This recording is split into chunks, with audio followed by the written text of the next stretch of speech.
All right, we were waiting all off season for the Patriots to do something before the draft. They finally do. They trade Brandin Cooks, wide receiver, to the Los Angeles Rams. In exchange, they get a first-round pick. I want to go to you, Alex Barth, and ask you, why would the Patriots trade Brandin Cooks at this point of the pre-draft process? Well, I think it has more to do with next year than this year. Brandin Cooks was in the final year of his deal. He was going to command big money, and they realized they didn't want to pay him, and we've seen this with the Patriots time and time before. If they don't want to pay somebody, instead of having that guy on the roster in a contract year, they'll get something for him ahead of time. They could have kept Brandin Cooks for one more year, let him walk, got nothing back. This way, not only do they get back essentially what they gave up, a first-round pick, right, they actually improve. If you think about it, they moved up from the 31st pick to the 23rd pick. So I think this was a decision made with 2019 in mind, in not wanting to have Cooks' contract on the books at that point. You got to make those decisions early, and that's what they did. All right, the Patriots also give up a fourth-round pick, and they get a sixth-round pick as part of this package. Marv, wondering if you think this is about maybe moving up to get a quarterback, which is the hot take that is going around the NFL, or is it like Alex was kind of referring to, kind of trying to get your value for a receiver who wasn't going to be here long term? I think the pressure is on for the New England Patriots to get a quarterback. We all know that you don't want to count on Brian Hoyer to be your backup going into this year. And the guy that they're looking at is maybe Josh Rosen, that they move up, they package those picks that they get and go up to get a top 5, top 10 pick and get a Josh Rosen. You can never know what's going on inside the room, inside the war room, and whatever leads up to the war room down in Foxborough. But I think it's fascinating here to kind of interpolate what might Bill Belichick and Nick Caserio and to some degree Josh McDaniels, the offensive coordinator, might be thinking if indeed they are looking at trying to go up, move up, and get a quarterback, especially after what the Jets gave up to move up just 2 spots in the draft.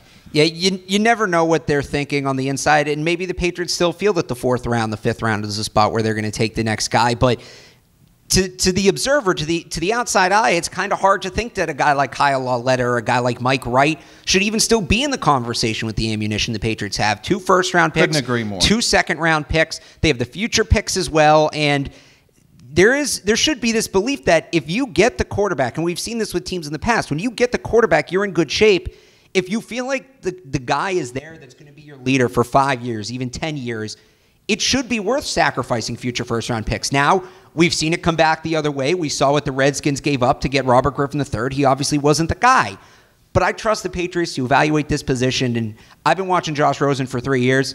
He's no Robert Griffin III. I'll tell you that right now. You can cold take me on that. If they feel like he's the guy and they can move up to get him, I don't think that there is too much they could give up to get Josh Rosen if he hits the ceiling of his NFL ability, given what we saw at UCLA. The other thing that strikes me, Marv, about this, when I first heard the news that Brandin Cooks was no longer going to be on the Patriots, look, my instinct is, well, Julian Edelman must be good to go for 2018, and Rob Gronkowski is all but back in the fold. You don't make this move unless those 2 players are back on your roster next year, right?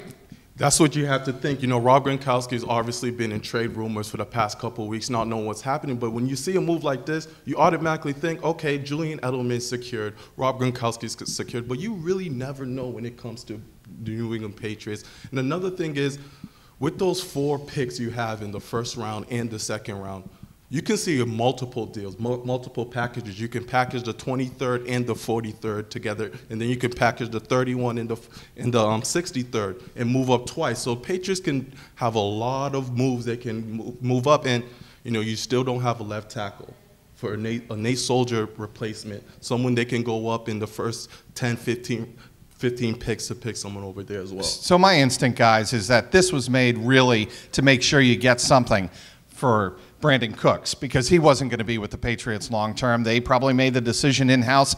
He wasn't going to be worth what he was going to be asking in free agency. Well, there may have been a small hint yesterday that this was going to happen. Patriots had Jordan Matthews in for workout. Now, Jordan Matthews is no Brandin Cooks, but he's a guy that the Patriots may feel like they could use a similar way. Riley McCarron was a name that was hot this offseason. Receiver has been on the practice squad out of Iowa. They signed him from the Houston Texans. Yes, Rob Gronkowski factors into this. Yes, Julian Edelman factors into this. But with the Patriots, it's often the small things that affect the big decision. So a guy like Jordan Matthews, who I would not be surprised if we find out he signed during this segment, if not tomorrow. A guy like Riley McCarron, they're high on. I think it was just a matter of them evaluating that they had the replacement for Cooks. And then once they felt comfortable with that, he was as good as gone. No more talking about Brandin Cooks' speed in New England. He is off to the LA Rams. Patriots get a first-round pick out of the deal.